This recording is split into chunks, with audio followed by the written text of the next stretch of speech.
they need to give us. But we tap into that frequency naturally when we go to sleep.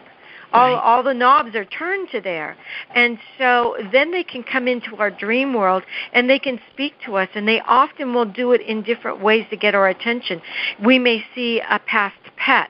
I've seen that in dreams where a young man died and his mother said, please, could you go and see if you could speak with my son?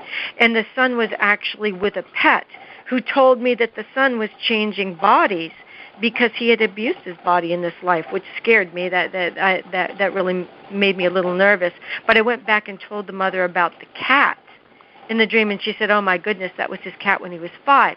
So, yes, even our animals can speak to us when we're in this dream world, so we need to write that down, because sometimes our dreams may not make sense to us right that minute. But during the day, and you were talking about this earlier, Dr. Jamie, we see signs and symbols during the day that can almost trigger the memory of that dream. And if we've got it journaled in our journal, we can go home and look that dream up, and that's called dream mapping. That's where you can go and use your dream as a map to find the treasure within that dream or within this world that is being offered to us by our loved ones. That's lovely. I love that. It's beautiful. And you go on the treasure hunt. And in fact, I would say that when we're in a dream state, we are also in the spirit realm. We're literally out of our bodies in this moment. We're having an out-of-body experience. So we travel to the dark matter or heaven, whatever your orientation is, and it's so much easier then to have these conversations. And another thing that's really important, I think, to remember is that when you're in the dream state and you're connecting with the spirit realm, you're often going to see symbols, like you said, and the interpretation of the symbols is tricky. So, for example, I train coaches in the transdimensional grief resolution method, and one of my coaches was working with a client who she kept seeing swords, and my coach was thinking, oh, was your loved one in the military? And in fact, that wasn't the meaning of the symbol. The symbol was, oh, my loved one and I were at cross swords. We were fighting. I want to make peace. So you have to understand, and I'm really hoping that people will get that the symbols that come through are not just evidential to prove, oh, my spirit is here, I'm living on in a spirit body. The symbols are designed to help you. They have meaning in terms of what you need to heal your unfinished business with those in spirit, or what you need to heal your body, what you need to evolve. Your loved ones are here to help you and guide you, you know.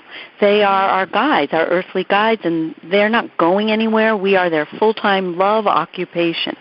So you want to be thinking about, like, the feather that you got. The feather wasn't, oh, it's sweet.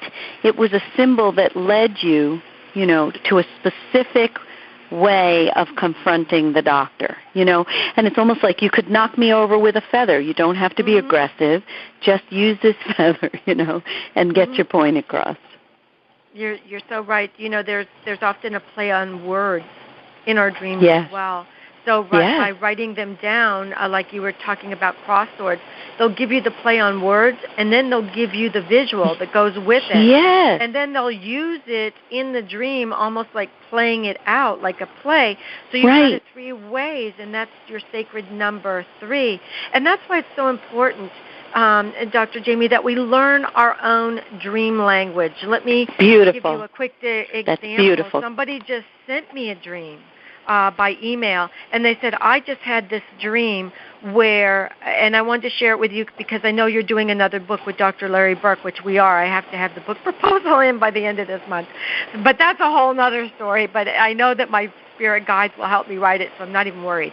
But she sent me this dream where she had this huge snake, and she's a twin. Okay, this huge snake came to her in a dream, and all of a sudden, the snake split itself in half, and each of the halves wrapped around her and her twin sister. And when she woke up from the dream, she said, I think that dream just told me that I have breast cancer, and my sister's going to have it too, because we're twins. So she said she went to the doctor and she asked for an early mammogram. She'd had one 6 months earlier and everything was fine. And she asked for another one. He said, well, we can't just give you one because you want one. And that's because a snake told you to, right? Yeah, you got to stand in your power and speak your truth and say, look, I'll pay for it if I need to myself, but you're my doctor. You need to help me. And I know something is wrong, and so I've turned to you, and that'll usually do it. So he did. He gave her the mammogram, and she had breast cancer. It showed up in that mammogram. My. So she called her sister and said, you go have it done also. So her sister went and had a mammogram, and it came back negative for breast cancer. And she said, you go somewhere else, and you have it done again. Because this dream is showing that we both are encircled by this snake. So the sister went somewhere else and got another mammogram, and it was there at a very, very early stage. Isn't that an incredible story, right? Yep, and it's going into the second book. So writing down that dream and the play on words, and for me, a snake is the kundalini, the ultimate wisdom for life. It's the snake you see around the staff of a medical, for the sign for the medical doctor. The fiducious. Yes. So by having that cut in half and then wrapping around each of them, it shows that they are both going to be involved in something that deals with medical, and it's going to happen to them both. And the fact that she woke up immediately and said breast cancer, boom. Isn't that an amazing story? Mm-hmm. Right. And so, a lot of times people will go out to others and say, what is the symbol? And you said it, and it's very, very true. You have to listen to your own inner guidance because you know what the symbols mean. As Carl Jung said, there are universal symbols, but very often the symbols are subjective to your life. So you understand perhaps what the universal symbols mean, but inevitably your wisdom will tell you what the symbol means. You will know if you listen. Those symbols, you're right, and those symbols, Dr. Jamie, it's amazing. When we start to learn our dream symbols for our own personal dream language, for instance, just before my mother would come in after that, I would see a pear in my dreams. It doesn't take long for those symbols to become a part of our life in our waking Girlfriend, world. When you said I saw a pear, I couldn't help but think about breasts because, It's true, isn't it? Would you look at that pear? And, your whole life is about pears, the breasts. That's right, it is. And so that's like a joke and raunchy me, but, No, you are the queen of pears. No, I never even thought of that. I know. I'm the queen of pears instead of the queen of I saw a pear. Strap on a pear. You had to strap on a pear to be... I did. I did, and then I bought a new pair. Exactly. So those symbols come into our waking world as well, and that's when we know we're able to jump between realms, and that's important. That's a big step. Absolutely. And eventually, as you get better and better at tuning in to your loved ones in spirit and their divine guidance, you are more and more able to hear when you're awake as well. So this skill that you're helping people develop will expand into waking hours. Mm-hmm. And you said something else that was really important. It slipped my mind now. What was that? I know what it is. We are all born with spirit guides and guardian angels. We are born. We are with them before we decide to come onto the earth plane to do our life purpose. And they are there with us every step of the way to make sure we stay on the right path. But we are their job, and they take that job very seriously. That's right. Jean said to me right after he left his body, "Don't leave me, Jamie." And it was then that I realized we leave our loved ones. They don't leave us. And he said, what else is there for me to do? It's my full-time occupation to love you. We are their full-time job. They are here to hold our hands and help us travel down the bumpy road called life and guide us to be healthy and heal us. So on that note, let's just take a quick break, and we'll be back in a moment on Love Never Dies Radio.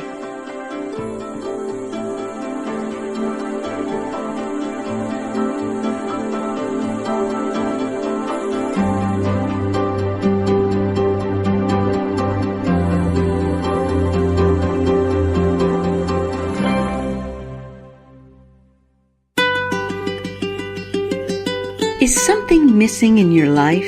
Maybe you feel lonely and unloved, or your work doesn't bring you joy, or you're secretly jealous of others. Hi, I'm Dr. Jamie Turndorf. Millions of people, even those who are successful and surrounded by people who love them, secretly feel empty. The real source of our discontent is disconnection, and connecting to others and feeling love to our core is the cure. But to really connect, you gotta get naked. And I don't mean dropping trowel. I'm talking about radical emotional nudity, where we expose our deepest self, warts and all. Being seen and loved in this vulnerable place is the key to unlocking the door to self-love, healing, deeply intimate relationships, vibrancy, and joy in every area of your life. Join me August 9th through 11th at 1440 Multiversity in Scotts Valley, California for my only West Coast event this year. To find out more and to register, visit AskDrLove.com/live events. That's AskDrLove.com/live events. See you at 1440 Multiversity.